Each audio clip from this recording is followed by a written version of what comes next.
Hey, I'm going to tell you my thoughts shooting this low light, especially from the perspective of a videographer, after we watched this quick nighttime cinematic that I shot all handheld on this lens.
So what do you think of that low light cinematic shot with the XC 50 to 230mm? A lens you definitely would not associate with shooting in low light. In fact, most reviews would stray you away from that. Like a lot of things on this channel, I like to see what are the limitations of my gear, and with enough planning, can I actually push this a little further than it's intended to? This isn't going to be my full review on this lens, but in this video specifically, I'm going to quickly tell you my thoughts on how this lens performed in low light, and when I brought the footage into Premiere Pro, some of the things I noticed as far as using this. Getting some quick specs out of the way, so 50 to 230, which is about equivalent to 76 to 350 when compared to a full frame camera. So it's definitely got some range on it. You can see, even fully compact, it's pretty small. It's on an all plastic build, but it's light, it's durable. For the most part, I mean, so long as you're not trying to like bang this or drop this, it's gonna hold up well. The lens goes from 4.5 to 6.7.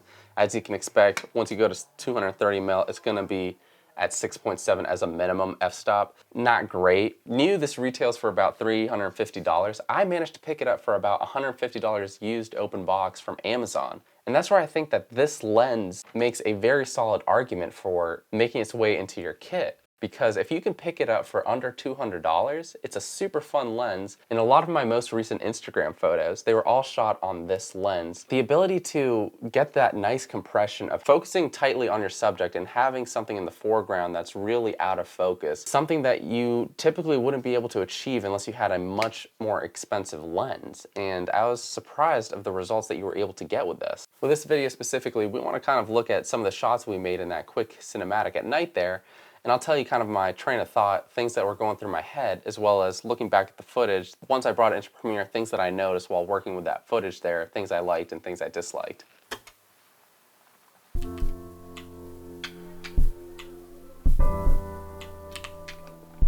Playing off the lo-fi beat, I wanted to kind of have that kind of retro look going on with it. I do try to keep the effects to a minimum. as my main objective was more of showing the footage quality as opposed to the cinematic quality of it. So I limited my use of warp stabilization, and I didn't use any noise reduction. Some of the scenes I do increase the exposure a bit post-edit, but I'll tell you about that.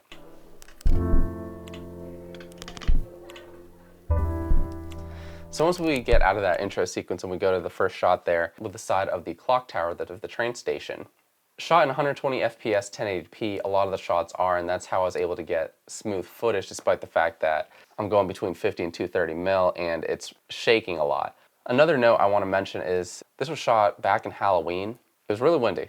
The wind definitely did affect me a little bit, which probably translated into slightly more shaky footage than you would expect. However, again, we're pushing this to the full extreme here, and we're seeing what kind of footage we can get out of it. That next shot there is 4K, played in 24 FPS, and that's where you can notice a lot more shake. That is at 230 mil. If you're trying to smooth pan hand holding this, it's not going to be a good day, and you definitely need a slider or at least a tripod, or try to lean against something to allow you to have like another element of stabilization in terms of panning with this.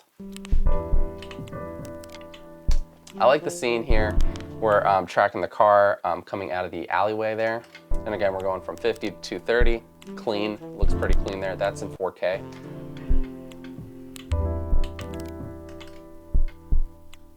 This next shot is in 4K too. It's far less clean because as you'll notice there, we're mostly relying on those street lamps there. There aren't as many shops that are illuminating. Same here, 4K.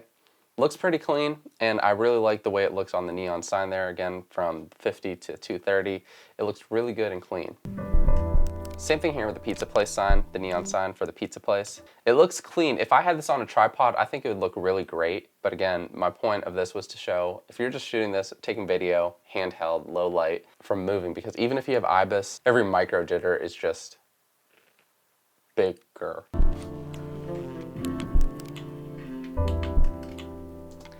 The bus scene is also 4K, but what I really like about that is where we can see it's out of focus and it's going into focus onto the bus, and it tracks it pretty well, I believe. I don't know if that's more of a compliment to the lens or the X-H1. However, I thought it did a pretty good job. It only lost it for a little bit when the car panned across the scene.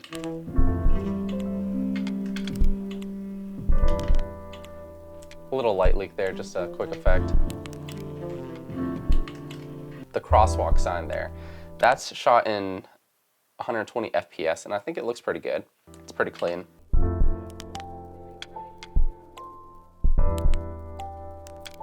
The Havana sign is also pretty cool. The only light source there is the Havana sign and a few street lamps behind me. But aside from that, there aren't really any light sources, so I thought that turned out really well. That slide there, I think I had like a power pole or something in front of me in the foreground to use that as a transition point. Obviously had the manual focus set to the sign, kept it on that, and then slid out. Nothing remarkable about this lady drinking water, but I kept it in here because I had to increase the exposure by probably about 2 stops. Very grainy. I would not use this in any professional work, but I was able to retain a fair amount of detail there, but there is a good amount of noise. The people getting into the car, 4K, it looks pretty clean, but a lot more jitters. Same with all these close-ups of the signs that we're gonna see in the next segment here. Because it's at 24 FPS, far more jittery and less usable. So despite it being brighter, the fact that we're getting all these micro jitters, the footage itself is going to be degraded. So you've got that trade-off there if you're trying to handhold this. Following the diving character with the neon lights, that was 4K. That, I think, is one of the few scenes that does have warp stabilization applied. Going back to the Havana sign again, this time a little more extreme, showing the close-up of it. Had this been 120 FPS, you'd notice those jitters far less. 4K, I want to show the detail once we go into the sign here, close-up, how it would look.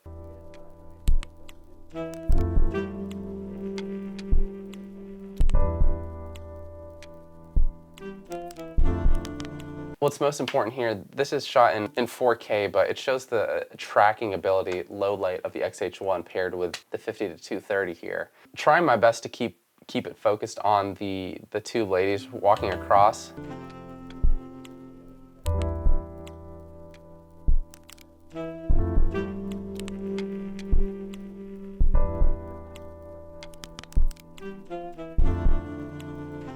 Overall though, I think it's tracking them pretty well, and had I not been hand holding this, I think we would have gotten some pretty good results. A future test of this using sliders and tripods I think will be a really cool video to follow up with this. Same goes for this man here, and again you can see how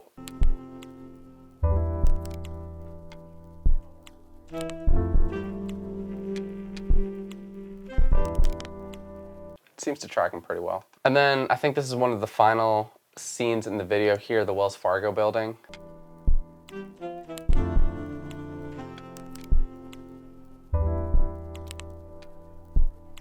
I was surprised by how clean this one was. This was 120 FPS. I didn't actually add warp stabilization to this shot, which was surprising.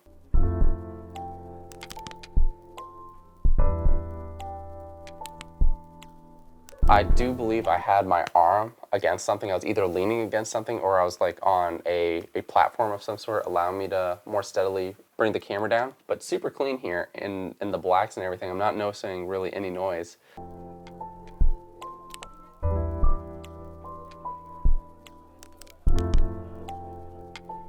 So that was the quick low light cinematic. Like I said, pretty impressed with how this performed in low light. I loved using this in New York going on the Brooklyn Bridge because I was able to go from wider 50 mil to super zoomed in 230 mil. That said, however, this is still not going to be my first choice using this low light or at night, because again, if you are trying to get those cool effects at 230 mil, be mindful, you're going to be far more limited in terms of what usable footage you can get out of this because of that f6.7 when it's fully extended. Looking at Amazon now, I'm seeing it new for $300, renewed from $224, a used offer at $199, and I bought the gray one back in October for $188. So I thought it was $150 originally, but $188 I think is still a steal. If you can get this for around $200, especially if you're someone who's not entirely certain how much you're going to be using this and how effective this is going to be in your kit arsenal, just to either as an intro to telephoto photography or videography, and having something that is so versatile as this, even though it's more limited in low light, I think it's still going to be a great addition and a really cool thing just to play around with, if not for a few months or a year and then to sell later. But yeah, I'll leave it at that. Give this lens a try. You're getting a lot of value out of a very small and relatively cheaply priced lens, especially again if you can get this for like $200. Give this a shot. I think you're really going to love it. I'm going to make some more videos on this in the next coming weeks. I've been surprised with this lens. I really like it, and I think you will too. I'm going to tell you my thoughts on this lens, and boom, we're done. If you like this video, give it a thumbs up. Subscribe if you're new to the channel. Lots more